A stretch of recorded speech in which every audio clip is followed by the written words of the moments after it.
Hello hello. Abhishek, हाँ मालिक। जल्दी आजा कमरे पे। आगे बस 2 मिनट में। पैसे लेके। हाँ हाँ आगे आ गया।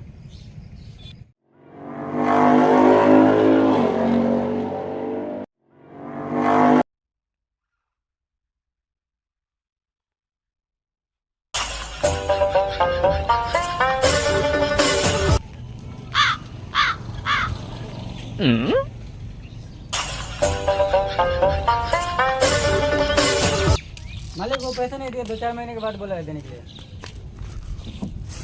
तो जा राजू के पास पैसे लेके आ, 2 साल हो गए पैसे दिए हुए। और नहीं देगा तो? घसीट के ला। ठीक है मालिक।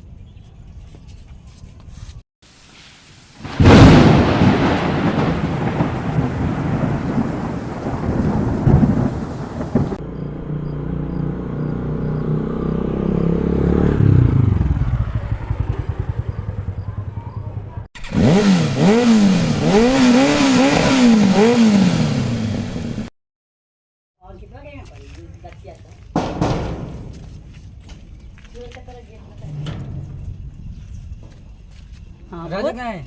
नहीं आए, सो रहा है। क्यों क्यों सो रहा है? उसका तबीयत सही ना है। मेरे पैसे क्या हुआ? 2-3 महीने के लिए करार किए थे।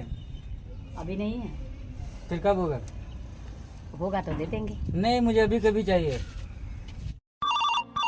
उठाइए ना, का उम्र दे बहुत कथा कहेलो। उठाइए ना। भाई का फोन। हाँ भाई बोलो। अरे चल तेरे भाई के पैसा रख ले बस।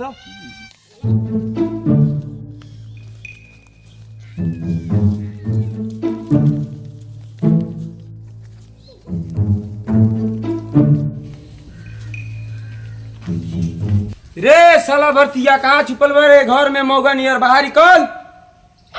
कौन साला चिल्लाई तो रे? रुका साले हो जाने। अरे मालिक रहो अपन है। पहले है आ तेरे साला मार तेरे के मार। मेरे भाई तकई का झाट करो आवे ना मारो। रुक तेरे साला कमरे कनी रुक। उठ मालिक छोड़ दिया।